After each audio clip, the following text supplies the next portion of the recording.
Тарас тодыдайын түрленіп, киелі шақар көркіне көрік қоза түспек. Таяу уақытта Жеңіс саябағындағы жаңғырту жұмыстары аяқталып, Жеңіс күнін осы жерде атап өту жоспарланып отыр.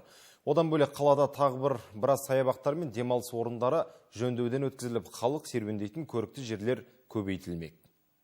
Жеңіс саябағында қызу жұмыс. Саябақ орналасқан Ильяс Жансүгіров көшесіне тағы бір жолақ қосылып, жолдары кеңейтілген.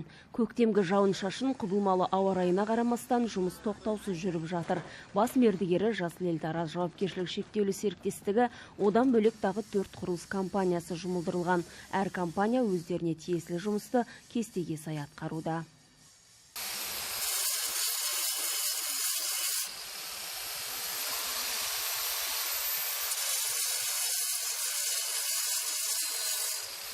Аркада ең маңызды материал сол травертин, гранит и фибробетон.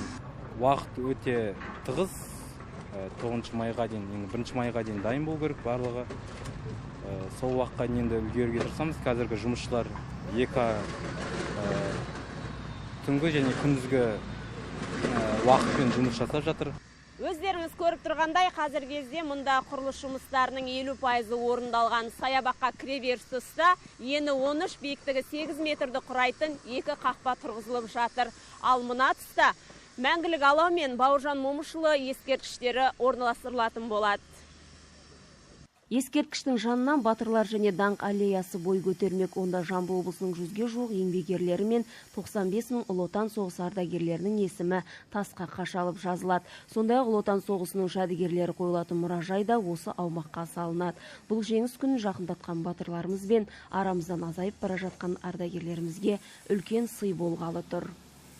Оған енді мына өздеріңіз көріп отырсыздар, бетон жұмыстар дейді, ол жұмыстар бітті. Енді мына қалған жұмыстардың бәрін тастармен әрлеу, мрамор, гранит, содан кейін табандағы полдардың бәрін брусчатка сол таспен әрлеп шығамыз. 9 майға, 1 майда осы бітіреміз, содан кейін 9 майда дайын болады. Осы жерде жеңіс мерекесін қарсы аламыз. Мерекеден кейінде мұндағы жөндеу жұмыстары жалғасын табады. Одан соң қаладағы Қайрат Рысқұлбеков саябағы мен Атшабар аллеясының айналасы жөнделеді. Сонымен қатар Қонаев пен Қазыбек би көшесінің аралығында орналасқан Үшбұлақ каналының аумағы абаттандырылады. Ол жерге жағажай салу ісі қолға алынбақшы.